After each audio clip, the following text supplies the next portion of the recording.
are listening to Lighthearted, the official podcast of the United States Lighthouse Society. My name is Jeremy D'Entremont. Welcome. This is another edition of Lighthearted Light, where we look back at past interviews. Today we're going to revisit a conversation that was first heard in episode 115 back in April 2021.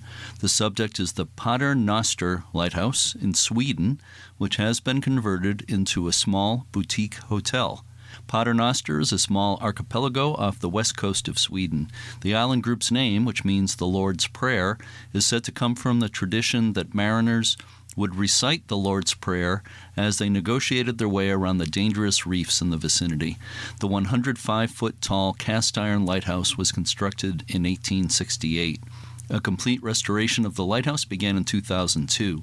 The tower was transported to shore, and with many local companies and individuals pitching in, the work was completed and the tower was shipped back to the island in 2007. Since 2020, the location has been operated as a small hotel. The facilities include rooms with a sea view, a restaurant, and 3 boathouses for dinner and conferences. Our guest, Erik Nissen Johansen, is the founder and creative director of Stylt Trampoli, a multi-award-winning hospitality design company. He is now a partner in the Pater Noster Hotel. Let's listen to my conversation with Erik now.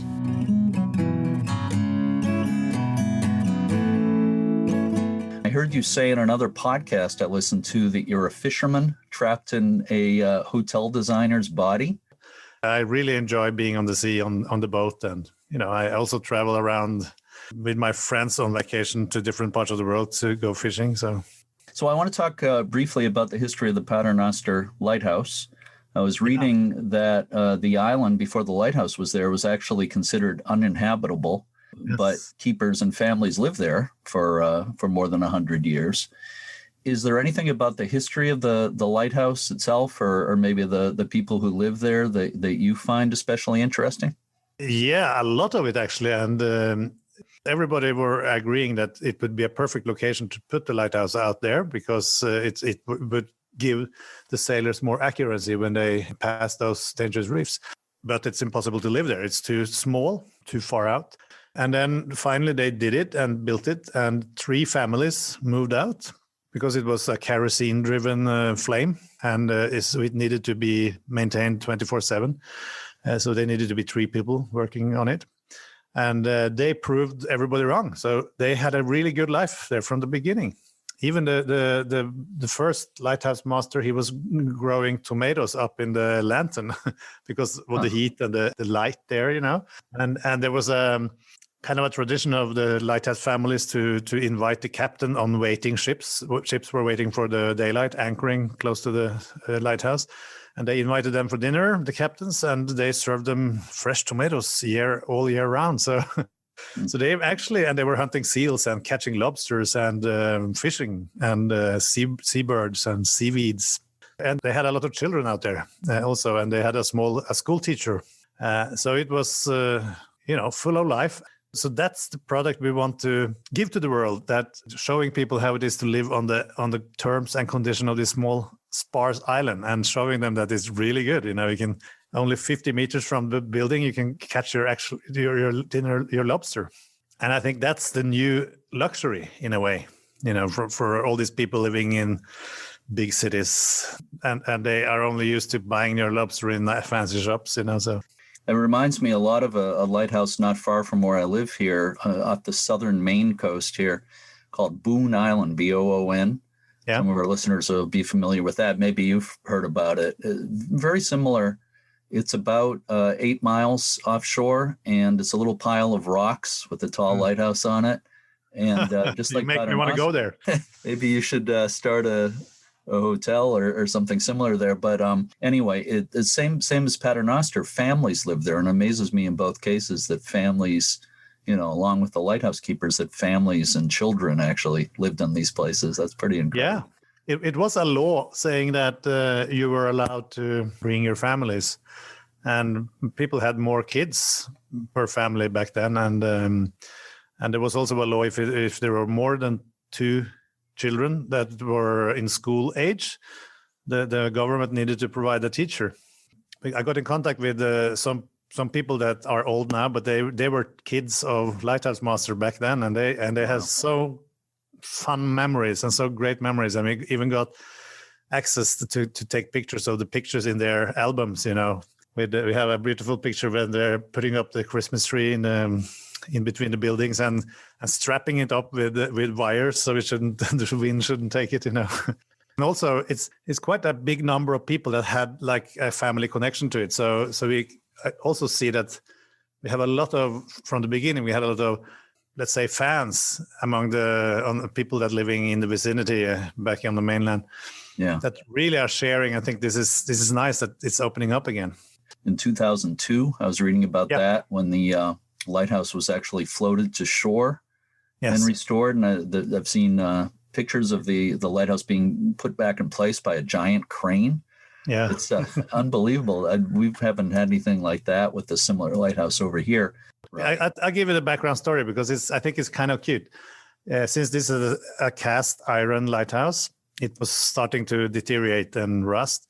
The governmental branch that were in charge of it, they had one solution to lose it and tear it into the ocean. So it should, because 1977 there was a mechanical lighthouse that they built from our underwater rock that's like even better positioned, and that's taking over the lighthouse purpose, the navigational purpose.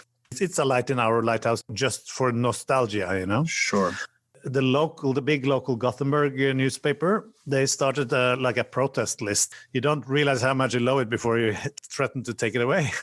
So it was a big, they collected a lot of money. I think they got 4 million crowns, which is in dollar, it's like $400,000 or $500,000. And then they brought it back into a shop that were supposed to fix it. And then they realized how bad shape it was. And then they said we need 4 times the money or something. And that's why it was delayed. And people missed it because it's like a part of the horizon from land, when you see that it's like a safe haven somehow. But then they started to collect more money, and some companies were helping out, and they managed to get it back. And that's also the reason that gave also the owners, the Swedish government, the owners of the island and the buildings, to renovate also the buildings, because they were in really bad shape. They are very well done because with thick timber and good details to withstand storms and stuff. But they needed kind of a big renovation, and but it put the buildings in the shape that they are today. In the Western Sweden, at least, it's famous for that story. That is the lighthouse that was saved. And you and I were chatting a little bit before we started the interview here about how attractive the lighthouse is. We have some similar skeletal type lighthouses here in this country, but yours is earlier than ours. Ours usually mostly came later in the 1800s. Yeah. And I really think it's a handsome tower of that type, Pater Noster, and the red paint, I think, also makes it striking, as opposed to ours that are either white or in some cases brown, which is kind of drab. But Pater Noster is really attractive. It is, and it's designed by Carl Gustav Heidenstam, a Swedish engineer he was like their chief engineer and architect. And the reason why they built it, and there used to be 11 similar lighthouses made by the same technique, but every lighthouse before the Pater Noster one, before it was built or raised in 1868. But before that, everyone else was made by stone, and preferably quarried on the actual island, but that took about 2 years to build the lighthouse of stone. But this was assembled in a week, because it was like a kit coming from the shop in the city, made by cast iron, and they kind of screwed it together, and it's amazing details on it. I noticed the other day that there are 8 points from the ceiling of the lantern that are leading the water, to the right place, and you can hardly see them. But it's lion heads that are spitting out the water. So it's and I have also drain spouts. Yeah, exactly. I've seen the drawings. The drawings are really beautiful. It was, I think, one of the probably the most prestigious job you could have as an architect or as an engineer in the country, because it was considered, the lighthouses were very, very important. And lighthouse master was higher than a captain on a big ship, so. It's also the Pater Noster among lighthouse enthusiasts in Sweden. They call it the king of lighthouses. It's considered, also because of the location, it's kind of spectacular. It's very appreciated, I think. And especially also when you walk up on the inside, you have ornaments, cast ornaments in the staircases, apparently for no other reason than making it beautiful. How many stairs do you know? 139. 139. That's a good number of stairs. I'll give you some exercise. It is, yeah. Oh, yeah. We are. I've been up there many times. We've been serving champagne and stuff for our guests, and we do yoga there. We do also some dinner for because there is a lamp in there, but the lamp is electrical and it's very small, so it's kind of a big room. Yeah, the lantern today. So, and with the 360 view, of course. So sunsets are, we in the summer we abrupt the dinners, and we tell them we have to go up to watch the sunset now. Everybody runs up, and then they come down and continue with the dessert. So how did the idea for the hotel on the island come about? We are 6 people in the operation company, and they were putting out the lease on the market. The owners, the government, it's the same branch that take care of the royal castles and the historical buildings, basically. And it was a lot of people that applied. It was me and my wife that has a history of designing hotels, marketing hotels, and then we had a young couple that runs a rib boat freight company. So they bring tourists back and forth and stuff like that. And we had people with the restaurant backgrounds that had their background in sommelier and wines and things like that. And Olle, the main owner, who's like a businessman in town, that are kind of very well connected, and also a very keen sailor. So he's been behind the sailing competitions on Marstrand, which is the nearby island, So I guess they thought we had the best chance to make it successful. We won the lease and started just in the beginning of last summer. And everybody's in it for a passion, as I said before. My best time is when I can take my boat out there and go fishing. So, and everybody else had like this passionate connection. I guess it's an island that's very easy to fall in love with. I think it's more passion than business behind, that it have to be. I mean, a 9-room hotel, it's like, it could never be, of course, a huge business. I don't know anything else that's quite like it anywhere. There are plenty of lighthouse properties where you can stay overnight, but they're usually on the mainland or larger islands. They're usually not so remote. There might be something that I'm not aware of that I can't think of right now, but I don't know of any similar situation like this. We knew from a business perspective that we need to charge approximately 5-star prices to make a business, because it's like a invisible tax on everything, all the sheets. We have a water maker on the island, so we don't have capacity to do the laundry for the sheets. So they need to be brought back with boat and back and forth with boat, and all the bottles of wine, everything, back and forth. But we also knew that we could never do traditional luxury, but we thought also that the closeness to nature and back to basics that's part of the new luxury that people want to pay a premium for. So how have things gone so far? I have never seen anything like this, and PR-wise. I think we passed more than 4,000 articles globally, which is incredible. The contact person on the company that provides the measurement software that we are tracking articles, she said that we were on par with the Volvo, Volvo Cars, which is another proud company in Gothenburg. Is it open all year?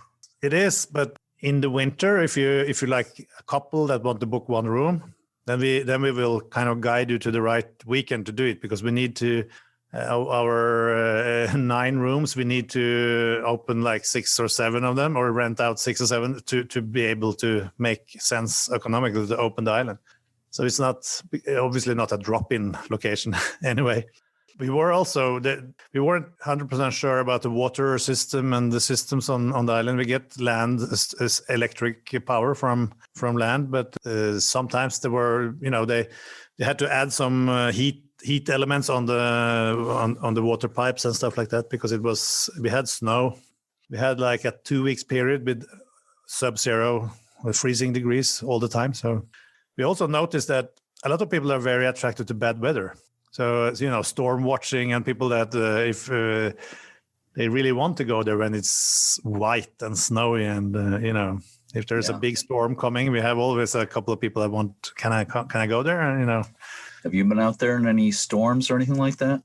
Yeah, not maybe storm, but very heavy wind, and big waves. We have a little harbor there, sheltered harbor. You can see it and in some wind direction it's really bad. So we are investigating to put a crane so we can lift our boats up, because it's almost like putting the boat in a boiling kettle when the wind direction is bad. And and we noticed on all old photos, everything always before, in the good old days, they were always lifting the boats up.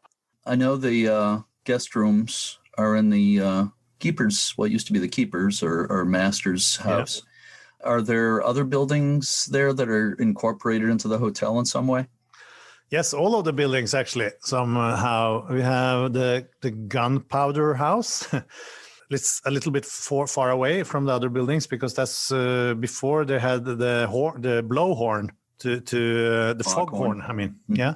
Before that, they used to shoot with cannons, loose shots with cannons to warn about the fog. Mm-hmm. So they had to store the gunpowder somewhere. So that's called the gunpowder building. And then we had the foghorn building, which are beautiful, with a little tower with the old foghorn still there. And that's like a conference room now, with so we can have or a separate dinner.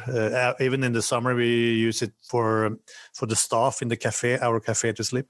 And then we have we call it the boathouse, but it's the second largest building on the island, and it's very close to the main building. So it's where we do big dinners. Mm-hmm. And then we have the old food storage with thick walls, before they had freezers and coolers and stuff. And that's where we have our wine cellars, because it's a good stable temperature, even if it's hot in the summer or cold in the winter. And then we have an additional building that used to be the kerosene building, where they kept the kerosene next to the fuel for the light. There we're going to build our sauna. It's not done yet, but we're going to do it. So and there we're going to make a little pathway down to the ocean, so we can jump in the ocean and go back into the sauna, so we could kind of expand the swimming season a little bit. Yeah. Can you describe the accommodations a little bit? Yes. As I said, we wanted to create a feeling that we're opening up the home of the Lighthouse staff or the Lighthouse families. What we did is a good portion, I think 60% of the furniture is actually antique, sourced in the vicinity, in the municipality, and different shops. And then we also, mixed that up with modern. We don't want it to be a museum. We wanted it to be like as you live there today. So then we had modern sofas and nicer things, and we even custom made the wallpaper in the living room, which is based on the drawings of the lighthouse. So you can see the cast iron details there, plus the seaweed that grows around the island.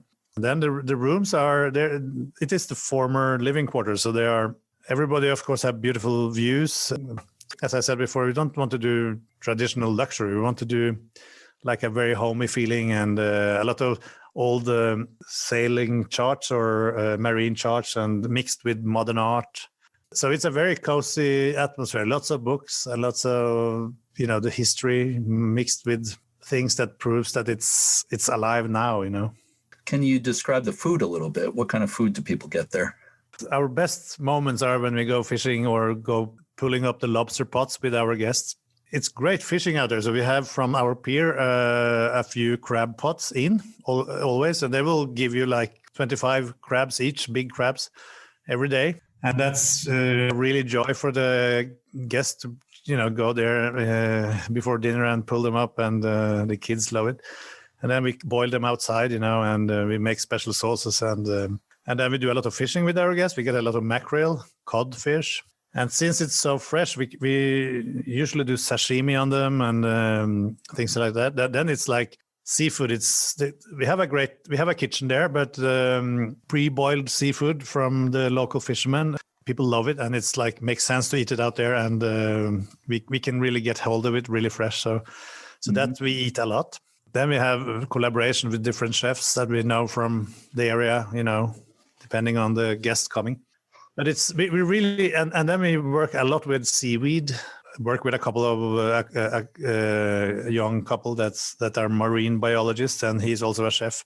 And they collect a lot of seafood, and they taught us, the edible ones and how we should prepare it. And they say when they are snorkeling around our island that it's really fresh out there. If you collect them further inland, you need to select the good ones. But here, all of them are good. So we really try to, evoke the feeling that I talked about before, this lighthouse masters that against all odds made a good living out there.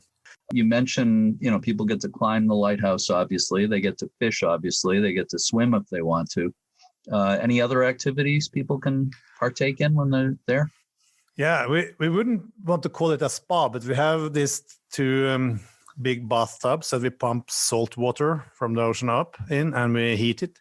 I guess it's maybe like that in the northern part of the US also, the coastal communities, that during the winter, there are 9 months that you kind of long to the summer, where you can swim in the sea, and the rest of those 9 months you just freeze. So it's a fantastic thing to jump in a heated saltwater tub when you are just next to the water. So that's really popular. And we had a gunpowder building there where we serve snacks and beers, and they swim there. And that's the courageous one, they jump in the sea also when it's winter. And then we have our masseuses and our seaweed collectors. They also create some fantastic creams and massage oils from the seaweed that has fantastic properties. So also that's local. But so that's something that almost all the guests are doing, this little swimming routine. And then we have like a morning dip in the morning, that we down in the harbor. And it depends a little bit on the weather conditions. As you know, it can be really windy, and then you have to pick the right side of the island. And it's actually the tides are filling up the Baltic Sea and emptying the Baltic Sea, So that current is so the current can be like 3 knots. I have been there when it's no wind at all. The wind measure device is just standing still. But then it feels like you're next to a river because you hear the water. What do you think are some of the reasons people go to stay there? I think the main emotional reason is it's somehow represent away from it all. It's really beautiful. One thing that I learned from designing hotels that is really beneficial to have one picture, one image that is kind of capturing the whole bigger idea. And in this case, it's really strong. You have it. You have there is a few images taken from a helicopter during a storm. And there are other images that I've taken with my drone, and where you see this tiny speckle island in the big ocean, and you only see the horizon. And that's really appealing. It's want to almost jump into the image. So there is a drama, if you arrive at the airport and you take a taxi or be picked up by a car and you drive through Gothenburg and then up north and then towards the coast, and then you pass one bridge, another bridge, and the islands become smaller and smaller. And then at the end, you arrive to Marstrand, which is a really beautiful historical with white wooden buildings and with the small restaurants. And then you jump into the boat, and then you exit their harbor, and when you get around the corner there, you see this tiny little lighthouse sticking up, and then it becomes larger and larger, and you also passed very often rough water, so it's bumpy, and you're happy that you have your survival suit on. So it's like and then you arrive to this safe little place, and I feel that it's like an amplifier of your senses. I think that's the reason. It's like traveling a very long way, but it's actually it's not so far for the Swedes, of course, but mentally you're really entering a different world. I have one final question for you for bonus points. Okay, so get ready. What has been your favorite thing about your involvement with Pater Noster, the lighthouse, the hotel, and all that? That's easy. It's spending more time on the sea and spending more time on the island. And even my wife and I, we have 3 daughters, and I have a son from a previous marriage. He lives in the United States, by the way. All our daughters were working there last summer. It was much more to do than we thought. And they liked it so much, so they applied for a job this summer too, so they will be there. So it's almost like a family affair. Yeah. Which also made it, because the twins are 17 and then their big sister is 21. maybe in that age they normally flee, so you don't see them. But on the island, I'm forced to spend time with them, which is really nice. Yeah. And there is a lot of nice guests coming there also. So we had great conversations in the evening, and a very odd mix of people, sitting there having dinner together and eating the catch of the day that you caught yourself, and Erik Nissen Johansen, I want to thank you so much for spending time with me today. Thank you. Everything about it is so interesting. So again, thank you so much, Erik. Let's do a follow-up when you come to the island and on the podcast. Absolutely. Sounds good. Thank you. We love to have some American lighthouse enthusiasts as our guests, so you're always welcome.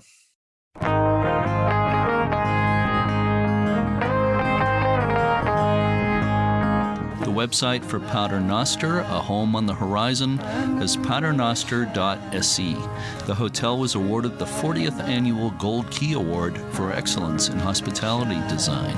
A few years ago, we did a special Stay at a Lighthouse virtual event on YouTube. We had representatives of several lighthouses with accommodations talk about their locations, and Erik was one of them. Everyone was captivated by Erik's presentation. If you want to see it, you can find it on the U.S. Lighthouse Society's YouTube channel under Special Virtual Events, or just search YouTube for Stay at a Lighthouse virtual event. Visit uslhs.org to learn more about all the things the Society has to offer. And remember that all donations help support this podcast and all the education and preservation activities of the Society. Also, be sure to check out our new companion podcast, Be the Light, with Sarah McHugh. For now, as always, to all our regular listeners and our new ones, thanks so much for listening, and keep a good light.